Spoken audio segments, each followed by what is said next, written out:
السلام علیکم ورحمۃ اللہ وبرکاتہ۔ ریڈیو HRDF میں خوش آمدید۔ جب مکہ سے رسول اللہ صلی اللہ علیہ وسلم کے ساتھ مہاجرین مدینہ منورہ کے لیے ہجرت کر کے پہنچے تو میزبان انصاریوں کے ساتھ مدینہ منورہ میں ایک مضبوط سیاسی قوت کے ساتھ سامنے آئے۔ اس موقع پر یہودیوں نے ایک معاہدہ کیا۔ اس معاہدے کی حمایت میں انہوں نے اپنے وطن میں مسلمانوں کی آزادی سے انکار کرنے والے مکہ کے قریشیوں کو اصل دشمن کے طور پر دیکھا اور ان کے خلاف مسلسل جنگ میں مصروف رہے۔ قریش 6 سال کی مسلسل کشمکش کے بعد رسول اللہ صلی اللہ علیہ وسلم کی فوجی بالادستی کو تسلیم کرنے پر مجبور ہوئے۔ اسی تناظر میں قریش نے حدیبیہ میں صلح کی۔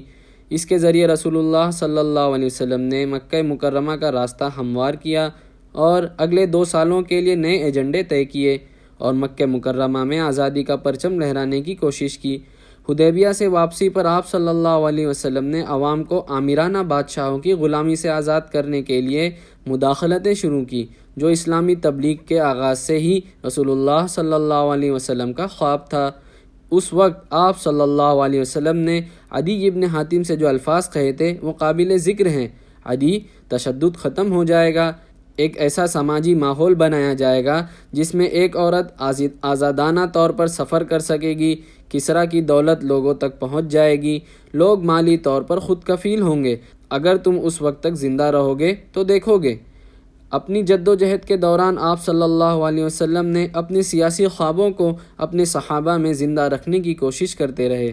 جنگ خندق میں محنتی سپہ سالاروں کی صفوں کو حوصلہ افزائی کرتے ہوئے رسول اللہ صلی اللہ علیہ وسلم نے ان سے قسم کھائی: روم کے سرخ قلعے اور ان کے خزانے، فارس کے قلعے اور ان کے خزانے میں اپنے سامنے گھٹنے ٹیکتے ہوئے دیکھ رہا ہوں۔